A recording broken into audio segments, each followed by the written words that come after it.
welcome to the United Stand. I'm Mark Goldbridge, and this is your latest Manchester United news as Ruben Amarim targets count them, five transfers. Lots to get into on the show this morning. We'll also be talking about a bit of criticism of one of our players, which I think we need to just analyse and revisit, because actually we've had one game from Amorim and it's not the time to be saying that a player is being wasted out of position. It's incredibly thick, actually. But let's talk about the latest Manchester United news. There is lots to get involved in. There is Romano saying that Amorim absolutely wants a certain player. There is also Plettigol talking about two certain players. And there is a story coming in from Italy about a January transfer scramble for a midfielder we spoke about last week. So lots to get involved in, as well as the latest around Alphonso Davies. But effectively what we're talking about here is that Manchester United will sign a striker and a left back in 2025, and actually could sign both or neither in January. And what I mean by that is, I've not turned into Michael Owen. What I've actually spoken about is that we will buy a left back and we will buy a striker in 2025, and we will make moves for those players in January if it's possible. If it isn't, we will do it in 2025 summer transfer window. So that's what I mean about both could happen in January or neither could happen, but both will have happened by the summer, because these are two priority positions that Amarim wants. And Fabrizio Romano has even said in his latest update that that Amarim himself, and we know that Romano's got very good links into Amarim, we said this 2 weeks ago, has said, go and get me a left back. It's a priority position. Go and get me a left back. And that could happen in January or summer, dependent on availability of players, also cost, as to whether they can do it in January or not. But two players jump out in relation to that, which we'll talk about in a moment. And then Plettigol, the German journalist, has said that Manchester United will literally do the same thing for a striker. Absolutely will sign a striker in 2025. And again, it could happen in January if the right player becomes available at the right price. If not, it will be in the summer transfer window. So where do you want to start? Do you want to start with the left-back targets, or do you want to start with the strikers? Because we've also got a story about the midfielder as well, and a very interesting story about a current player who is already getting a bit of stick in the Amarim system. And it's not Rashford. So let's start with the striker, actually, because I think this is probably the more not the more interesting. If I say the words Theo Hernandez has been linked to Manchester United and he's a left back, I think many of you would get excited about that. I certainly would. He probably is the most viable option. Well, both left back options we're going to talk about in a moment are quite viable, but we'll start off with strikers. So effectively, we've got two stories around strikers. One of them is a bit of our own, and two, the first one we're going to start off is coming in from Germany. It's coming in from Plettigol, and it's coming in from Bayer Leverkusen. So Plettigol, you'll know from the summer on Twitter, is a Florian Plettenberg, isn't it? Who is a German journalist, works with Sky Germany, and he's basically saying that Manchester United have an interest in a striker in Germany called Boniface. I forget the first name. Is it Victor? Is it Victor Boniface? I don't know whether I'm getting mixed up with Osman, but definitely plays for Bayer Leverkusen, 23 years of age, 6'3", scored plenty of goals for Leverkusen under Alonso, and is a target for Manchester United, and it is Victor. Thank you very much for that. So this is a new striker to add to the list. I know a lot of you want Gyökeres. We've heard about cheaper options like Jonathan David, but Boniface is now a player that apparently Manchester United are looking at. Latest reports coming in. Actually, it was last night. We just missed it for the 8 o'clock show. I don't know what I think about this one, if I'm being completely honest, because I think with strikers, as I've said, I'm not saying we've had our fingers burnt with strikers because we haven't bought any of these strikers, but I look at Garassi last year, And I think, maybe for the cheapness of that deal, maybe we should have gone for Guirassy last year. I mean, he's done quite good. But this is what has been said. Manchester United are actively scouting the striker market, and Victor Boniface is one of many on the shortlist. United will definitely sign a striker in the summer, if not in January. Now, look, I know Danny Welbeck says, Okil, what are your thoughts on Boniface? I suppose the best thing to do with this morning show is to just run polls on whether you'd sign him. And when I say, would you go for Boniface, I'm saying over others. Is that a striker that if we would, well, actually, let me just get this right. Would you be happy? If you're not live, you can still get your comments in about it. Would you be happy with Boniface as our striker? Just let me know. Because I know who he is. Obviously, Leverkusen have had a right bit of PR over the last year, having won the Bundesliga. But I don't know whether I know enough about him to say, yeah, he's the striker to go and get United. And it's weird because I've seen him. I've seen him score goals. I've seen him play. I've seen Leverkusen. But I don't know. It reminds me a bit of Openda at Leipzig. A good player. But I've never really thought about whether he'd be good at Man United. So I'm sort of like, if United scout him and decide he's the striker, happy days. Let's do it. But I'm not going to sit here. And I don't like sitting on the fence. But there's a striker I would prefer. And that striker is Rasmus. I want Rasmus to do well. But we still need to bring another striker in. And I do look at Boniface and I go, well, he's 6'3". He's 23. How much is he going to cost? I think his contract is 20... I've wrote it down somewhere. 2028. So he's going to be very expensive. Very, very expensive. So I don't know. I don't know what I'd do it. I mean, I agree with Harvey Specter who says Rasmus can do it, but he just ain't ready at the moment. Yeah, Rasmus is going to be a work in progress, and you do need two strikers. You're not anti-Rasmus saying let's go and buy Gyökeres or Boniface or whoever else. You're not. He does need another striker, and I don't think it's going to be Rashford, and I'm not 100% sure it'll be Xerxes. So we have got to bring another striker in. You need two. And absolutely, United will buy a striker. We don't need Plettigol or Romano to tell us that. We will buy another striker. We do need to buy another striker. And the interesting thing is whether it should be him or not.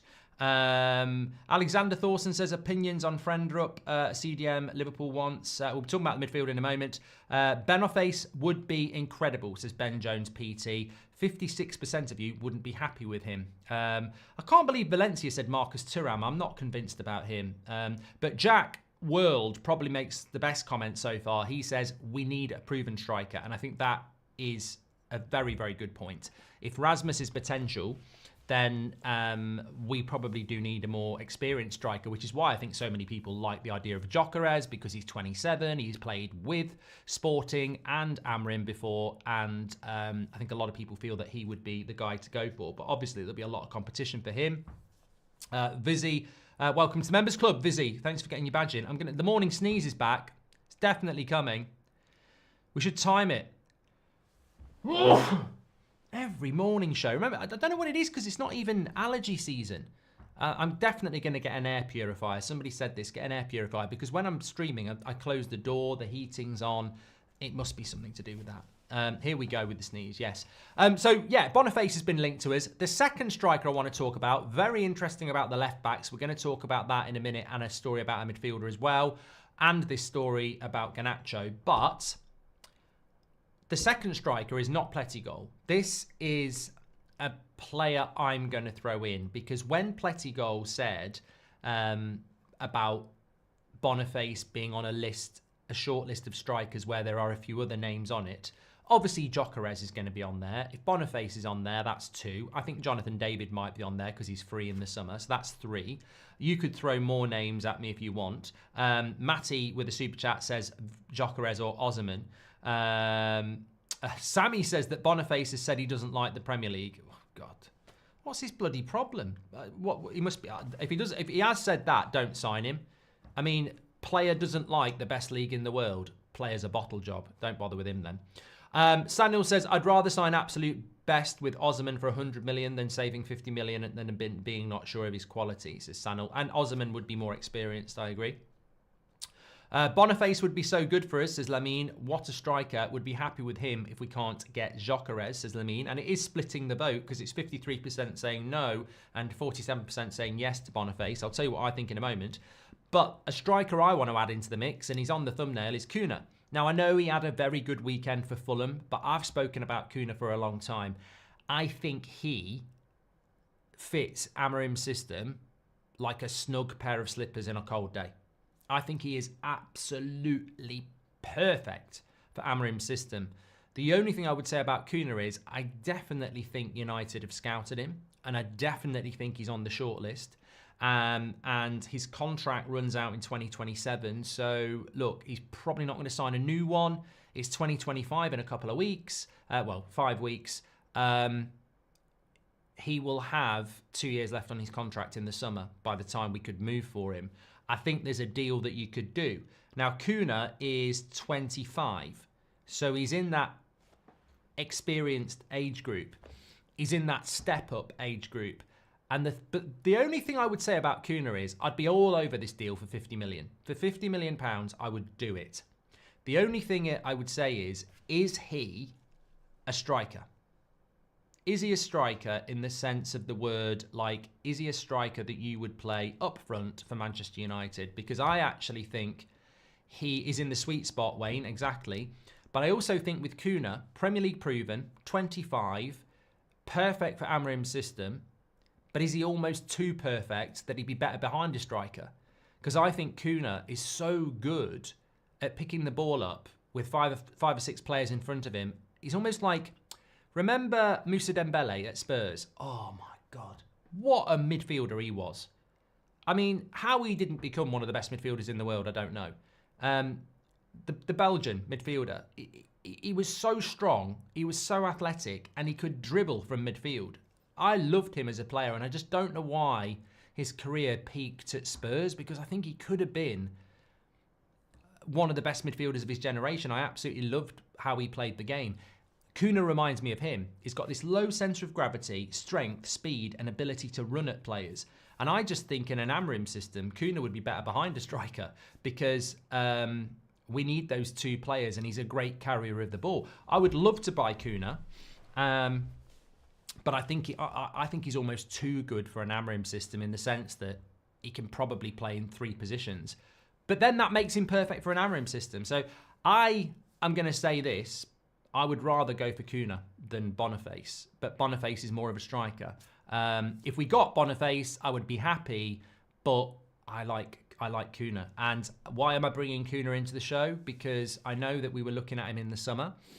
I know that there's a short list of strikers. And although no journalist is saying that we're in for Kuna, I'm saying that we're in for Kuna because I think he will be on the shortlist. I think he was in the shortlist in the summer, and that means that he was on the Ineos shortlist in the summer. He won't be removed from that, and I think he's perfect for Amarim. So I think Amarim will go, yeah, let's keep him on the list. So look, you can laugh at that, you can agree with that, but I'm telling you now, there ain't nobody out there that knows anything about what United are doing until a week or two before they do it, which is what happened with Ornstein and Romano in the summer. Nobody was predicting the right transfers. And the great thing about Man United under Ineos is there is no ITK. There is no in the know. There is nobody that's telling you what we're doing. So everybody's guessing. I think it's a cultured guess that Kuna is on our shortlist, and I think that he would be a very interesting signing for Manchester United. Agree or not, Tony was the solution, says Harvey. You know what? I disagree, Harvey. And I understand some people why. Beth would certainly agree with you. Ivan Toney, proven Premier League striker. I just felt that there was a bit of baggage there. I felt that there was a bit of baggage there that no Premier League club really wanted to touch. And it might have been the wages. So we can't look at that deal, Harvey, and go, we should have done that deal, because I just don't think it was there to be done. I would firstly buy a playmaker behind the striker, says Julian, and I think that's where Kuna could fit in. I really do. Why not Lautaro Martinez or Dybala? So can that guy help out Rasmus, says Emperor. Are they not? I don't know whether they're a little bit too experienced. I mean, I think if we're going for an experienced striker, I think Gyökeres would be perfect, I've got to say. I know he's only started to come into the spotlight, but Mamouche, he's 25 and he's in very fine form. Another one from the Bundesliga. Riley, good point. What does this mean for Rashford and Xerxes, says Anthony Mayock? Well, many of you would sell Rashford. So, look, I want to talk about the left-backs and I want to talk about this midfielder Ederson story, which is hotting up for January, by the way. But I saw a story last night where I think Robbie Savage, I mean, I don't know what Robbie Savage does now. Does he do 5 Live or bit of BT or something like that? Anyway, he'd said about Garnacho that Garnacho was being wasted, basically, playing in behind the striker. He's better as a wing-back. And I thought, well, look, sometimes we're just filling air. Because Aguero was talking about Garnacho recently. Sergio Aguero, formerly of Man City, formerly scorer of the worst goal ever, as a United fan. But he was saying people forget with Garnacho just how talented he is and how young he is. He's only 20.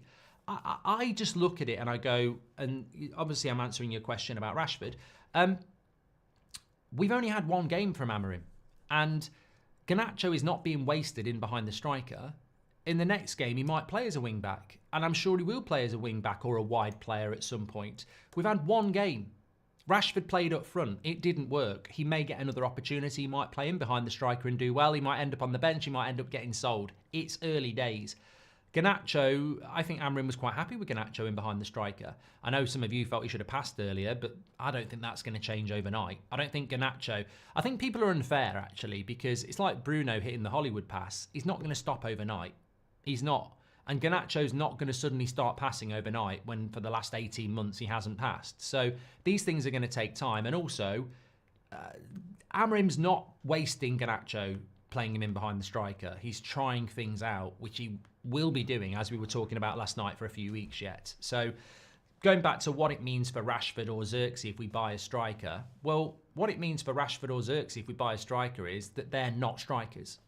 In the modern sense of the word, they're not players at number 9, score goals, press from the front, bully defenders. They're not what Rasmus has got in his locker if we get the best out of him. They're not what Lewandowski or Haaland have got in their locker, or any other striker for that matter, whether it be Harry Kane or whatever. Xerxes and Rashford, for me, are players that need to play in behind. Now, whether they're good enough to play in behind, I don't know. Maybe they'll play up front, I don't know. But I think we do need, and I don't think anybody can argue, we need an out-and-out striker, and we probably need somebody who's experienced. That is what we need, in my opinion.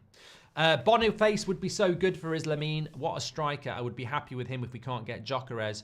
And Sanil says, I've done that one from Sanil, haven't I, as well. I would firstly buy a playmaker. And Shahik says, Mark, Højlund, Xerxes and Rashford are not good enough and consistent enough for a top 4 team.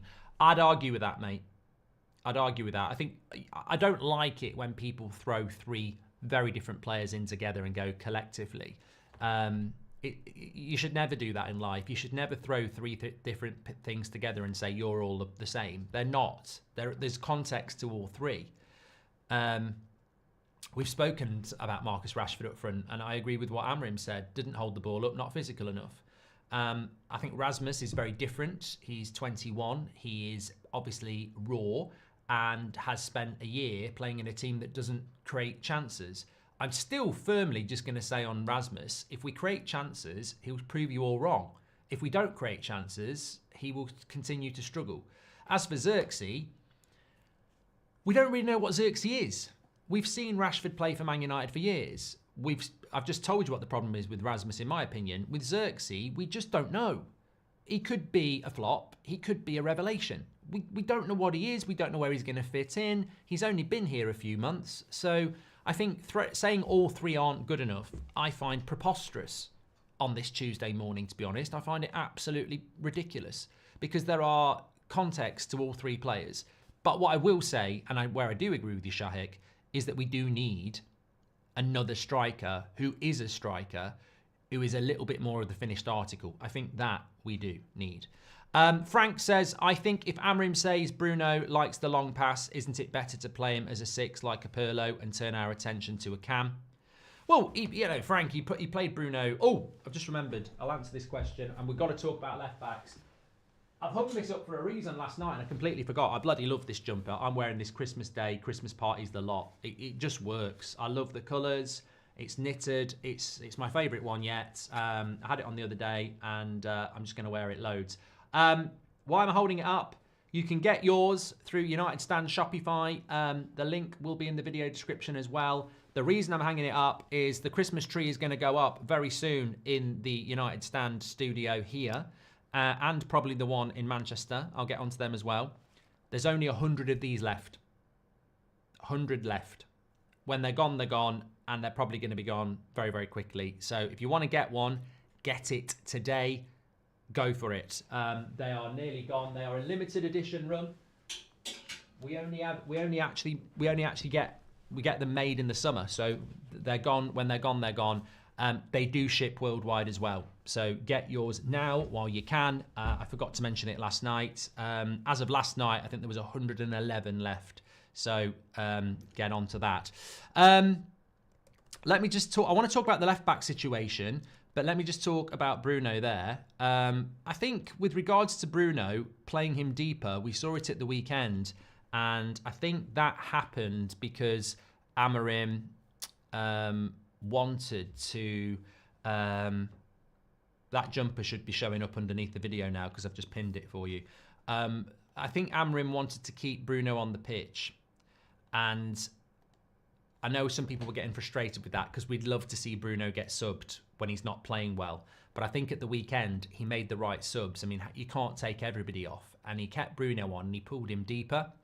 I think that the problem with Bruno playing deeper is if you give a quarterback more of the pitch to aim at, you might get more longer passes. I think the deeper Bruno goes, the more the temptation is to hit the longer ball. So there we go. Joe says, MUFC MPB said yesterday United are interested in Kuna. Well, last time I checked, MUFC MPB is an aggregator, mate. So you'd need to tell me who they were getting it from because I doubt anybody is getting any information about who United are after. But I know we scouted him in the summer. Amarim said he wanted to bring him near the ball, says Vita. Yeah, and that makes sense. But what about Man United? You've still got to stop him hitting the longer ball. If you look at a Rodri or a Declan Rice or a McAllister, they get the ball deeper and they play a simple pass. They will play a long pass, but they'll play a simple pass. Long passes is like a long shot. The percentage chance of losing possession from a long pass is very high. The percentage chance of losing the ball from a short pass is very, very low. So I think that's something that we need to look at. Enjoy Writing says Bex is overdue for a knighthood mark. I'm sure he'll get one at some time, some point. Dapino says, do you think Mamouche would be a good shout? I think he might be on the list, and it's the second time he's been mentioned on the show. Thank you much to Frank. Okay, thanks for the super chats that are coming in this morning. Let me talk to you about the left back situation. So, where are we at with the left back? We've spoken about the striker. There will be a striker signed in either January or the summer. We know this is going to happen. It is a priority for Manchester United. However, it has come in this morning that Manchester United will be signing a left back. Romano has said that Manchester United's Ruben Amarim will go for a left back in 2025. It's the priority position. It could be in January. It could be in the summer. It depends on price and opportunity as to whether it could be in January. Plettigol with Sky Germany goes on to say the search for a new left back at Man United is in full swing. It's the highest priority for Ruben Amorim. Alphonso Davies remains the desired target, but it's difficult. Theo Hernandez is also on the list alongside other options. So we've spoken about striker. We're now going to speak about left back. 50-50 on Boniface. Would you be happy with Boniface? Well, I'm going to whack you another one, not in the face. I'm going to give you another one, and I'm going to ask you about Theo Hernandez. Would you be happy with Theo Hernandez at Manchester United? Now, he's slightly older. He's 27. Plays for AC Milan, French left back. There are many a time where he has looked very, very good. Is he the type of left back United go for? Or is 27 still deemed as being a little bit old, and is he a bit injury prone? So I think those are things that you've got to look at there. In relation to the left back, it's a far better market if you can do the deal than it is for striker. Because as we already know about Alphonso Davies, I think how old's Alphonso Davies? Just turned 24, hasn't he? He is out of contract in the summer. So apart from the fact that there's a lot of good teams that want him, you can speak to Alphonso Davies in 35 days. On the 1st of January, you can do the maths. And on the 1st of January, we can speak to Alphonso Davies. UEFA can't do anything about it. We actually can speak to him and say, do you want to come to Man United and sign a pre-contract agreement? So that can happen. That can happen in January with Alphonso Davies. Now, of course, Real Madrid can do the same. He could sign a new contract at Bayern Munich. PSG could do the same. And, you know, any other Premier League club that's capable can do the same. So it's going to be a very competitive market with Alphonso Davies, but he is available for free in the summer, and we can sign him in January on a pre-contract deal to come in the summer. So that's very viable if you can do a Lenny Yoro again and beat big teams. The interesting thing about Theo Hernandez is that his contract is up in 2026. So he's only got a year left on his contract. And if he doesn't sign a new contract, then AC Milan will want to cash in this summer. So effectively, in the summer of 2025, Alphonso Davies is available for free and Theo Hernandez will be available very, very cheap. So 2 left backs there. One's 27, one's just 24. The interesting thing is that with regards to Theo Hernandez, his injury record is not actually as bad as people think it is. Just looking at it here, bruised ankle, muscle fatigue, 3 days. Flu, 4 days. Muscle fatigue, 4 days. Abductor injury, 17 days. Fever, 5 days. Coronavirus, 11 days. Muscle fatigue, 6 days. Stomach flu, 1 day. Shin bruise, 8 days. Quarantine, 4 days. Capsular tear of ankle joint was 2019-20 season. So his injury record is absolutely fine. There is nothing there at all that's going to concern you about injuries with Theo Hernandez. So it's quite a big list, but they're not big issues. They're not like hamstrings or knees or calves or ankles or anything like that. So I think it's interesting. What I would also say about it is that with regards to Theo Hernandez and with regards to Alphonso Davies, they're both really good left-sided players. And they're both viable in relation to contract length. 2026 is literally a year away, really, when you take out the rest of this season. And Alphonso Davies is available for free in the summer. So both those players would be, I think, certainly, if you were naming the 10 left-backs in the world, both of those two would be in the top 10. So you can't really argue with being linked to those. There will be other people that we're looking at as well. But, yeah, I think I would be happy with either of those players. I suppose the only thing I'd say about Theo Hernandez is at 27, we start to think that's a bit old, but it's not. He's only just 27, so he'd only be just 28 next season, 29, 30. You've still got someone like Harry Amas. What I'm saying is, I know we've had our fingers burnt with 29-year-olds, but 27 for me, I don't think it's necessarily a bad thing. But what I will say is, that is a very demanding position. And the reason I mention age is there is no way Luke Shaw is ever going to be a sustainable left-sided player for Man United because he won't stay fit. If Luke Shaw is going to play for Man United, it's going to have to be as a left-sided centre-back. And you'd look at a 27-year-old coming in and you'd have to be bloody sure that they were going to be able to play for you for 3 years, running up and down in a very, very, very intense position. William says, if we can't get Davies for free, Theo is an amazing option. He's young enough to be important for years, but old enough for Amas to take over after. I like that, William. Very good. I don't think Davies would come to us, unlike Yoro, who came from Lille. He is an established player who would want to play on a team fighting for titles. This is the worst United team I've seen going forward in my life. We need better attacking players for sure, says Jay. We need players that Amarim wants.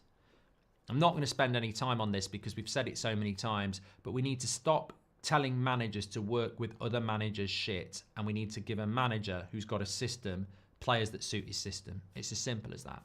Amarim said he would have done that one from Vita. Thank you very much. Appreciate that. Tabat, Doku, Ben Arfa, Dembele, and Kuna, says Nishank. I don't know what the link is there, but thank you very much. Avi says, Premier League stats, Berbatov, 0.6 goals assists per game. Nani, 0.53 goals assists per game.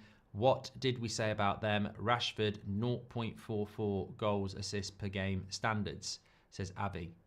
So basically what we're saying is that Rashford's stats are worse than Nani by quite a considerable distance. Yeah, but you know what, Avi? I don't want to get back into a Rashford debate, but if his stats are worse than Nani and Berbatov, then I think that's a very fair point to make, but it only evidences the fact that we're paying Mbappe prices for Alan St-Maximin, who on his day is very, very good, but we shouldn't be paying Mbappe prices. And that's where Man United have gone wrong. We keep paying stupid wages and stupid transfer fees for players that aren't worth it. I mean, Anthony, at £80 million and £200,000 a week, that should be Anthony Gordon. We just forgot the Gordon. We just got the Anthony. And Anthony Gordon, for me, is £80 million and 200 grand a week. Very good, consistent winger in the Premier League. We bought Anthony Gordon, but we forgot the Gordon. We got half a player, basically. And that's what we do. That's the best analogy of what United have done for years. We buy half the player of what we actually want. We don't actually get the player we're playing for. We pay for it. We pay the wages for the top class player and the consistency, but we don't get it. I think both left backs are incredible. Can attack, can defend. Just the perfect solution, says Riley. Look, I don't even care if we got Alphonso Davies or we got Theo Hernandez. You're splitting hairs as far as I'm concerned. I don't really care who we get out of that. If I had to choose between the two, get in the comments. I probably would go Alphonso Davies just because he's 3 years younger. Who's the better player? Both offer different things, really. I think Theo Hernandez is a better defender, but in a 3-4-3, you're actually looking for somebody who's good going forward, aren't you? Hi, Mark. I think thank you very much for that. Some good comments coming in. Nishank says, dribblers capable of breaking the system-based football, says Nishank. I think this is the future of football.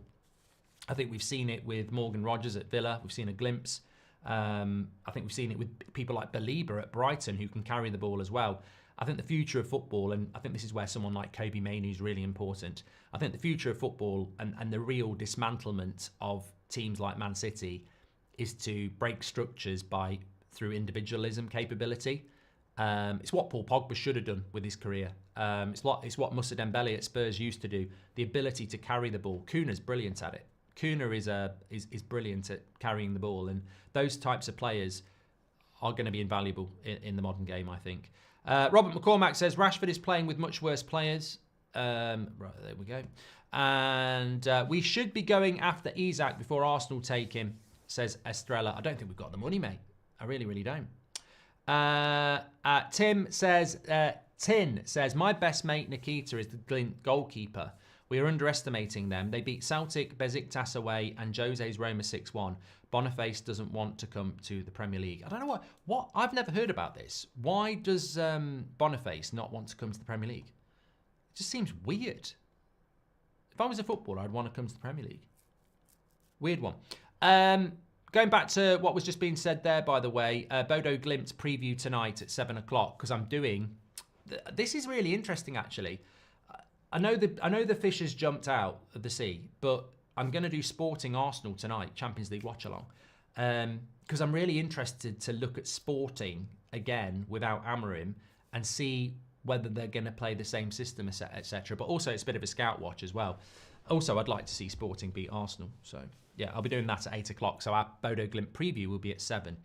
Let me talk to you about our third story of the day, and it involves Edison. So, story coming out this morning. I think it's coming from Italy. I know it was picked up by Goal. Basically, what it says is that there's going to be a transfer scramble in January for Edison at Atalanta. Now, I mentioned this in the international break ahead of the game. because the news is out there if you want to go and get it sometimes. And sometimes it takes days to hit the UK press. So Ederson is a 25-year-old pivot midfielder at Atalanta. Be perfect in the pivot. And he's doing really, really well. Man United have been scouting him for a long time. I actually thought we might go for him in the summer, but obviously we didn't. We got Ugarte. So Ederson is a player that Man United have scouted for a very long time, certainly most of last season. He's also a player that Dan Ashworth really tried to get at Newcastle last January. Where's Dan Ashworth now? At Man United, at a club that likes Ederson. So Ederson, Man United, obviously he's on the list. But there is a kicker. Liverpool were very heavily linked to him in the summer, and it was expected they would move for him. I don't know why they didn't. Man City are now in it as well. So the story this morning is that there is expected to be moves for Ederson in the January transfer window, with Atalanta wanting £50 million, which seems quite reasonable in the modern game. Man City need something because they are nothing without Rodri. So the question is, can Man United do anything about this deal? It is a player that we like. It is a player that we've scouted. It is a player that Dan Ashworth likes. But the question will be, if Liverpool and Man City go for him, what are our chances? Well, we're probably going to find out, because I think he will move in January. And honestly, I don't know which way it's going to work out. I think it would be a shame if he ends up at Man City or Liverpool, because he is a player that I think is perfect for what we need. We desperately do need another midfielder, but I don't know whether it's going to be prioritised. And I can see him signing for Man City, because Man City will have that money.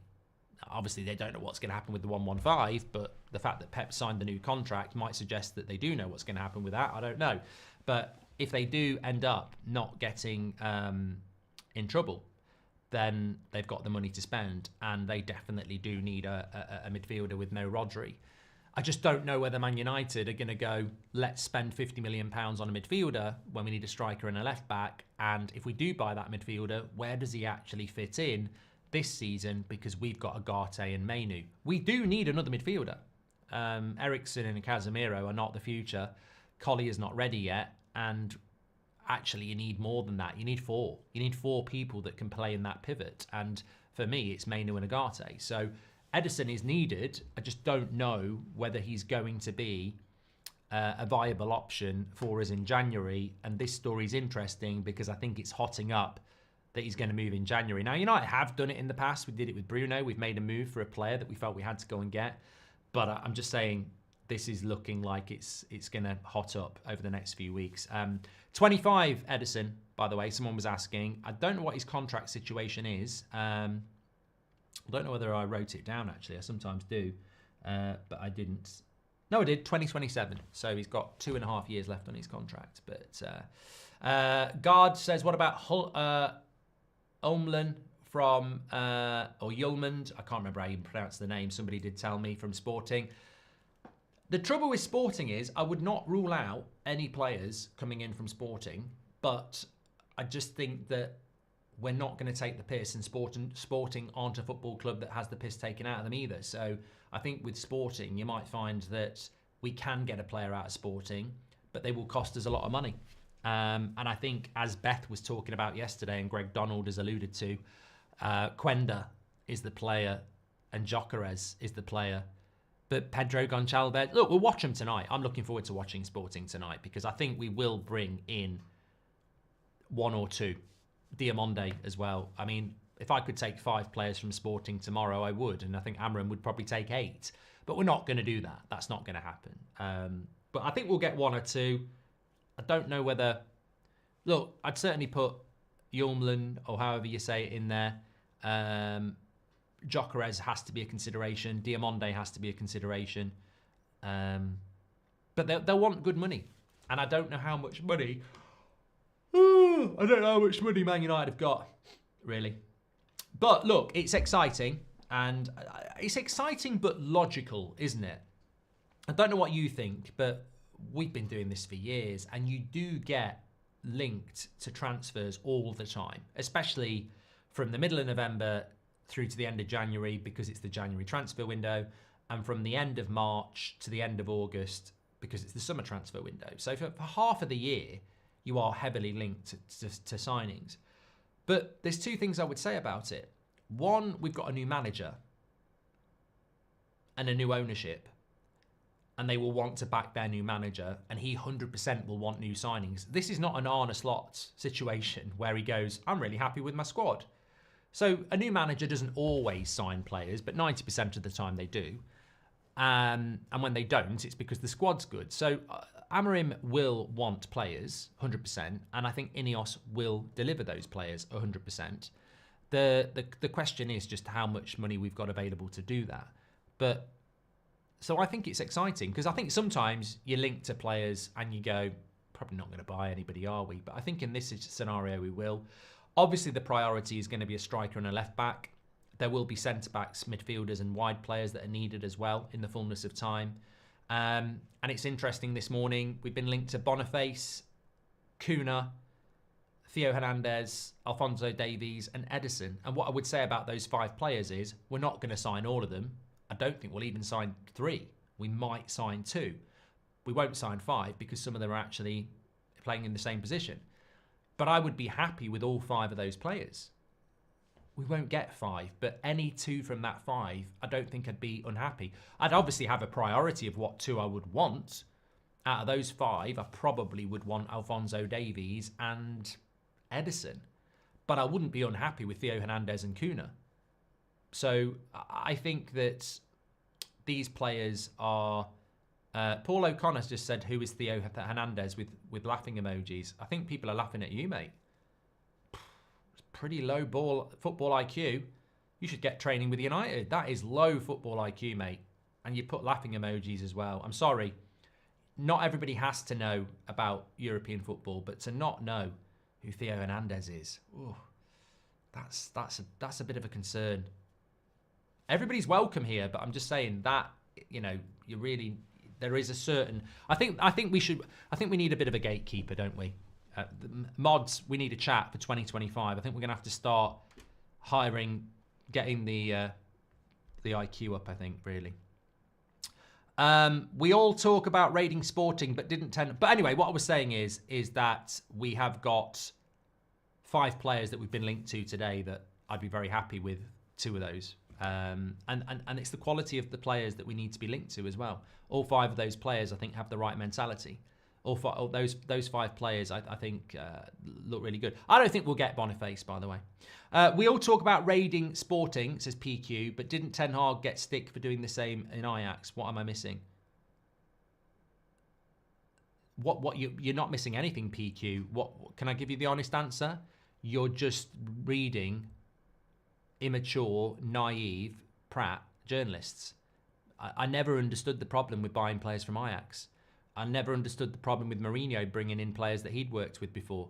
There is no problem with it. It's actually very logical. If I go and start a new YouTube channel tomorrow and I ring up a couple of people who work at the United stand in front of the camera and behind the camera, of course I'm going to do it if I can, because I know what they can do.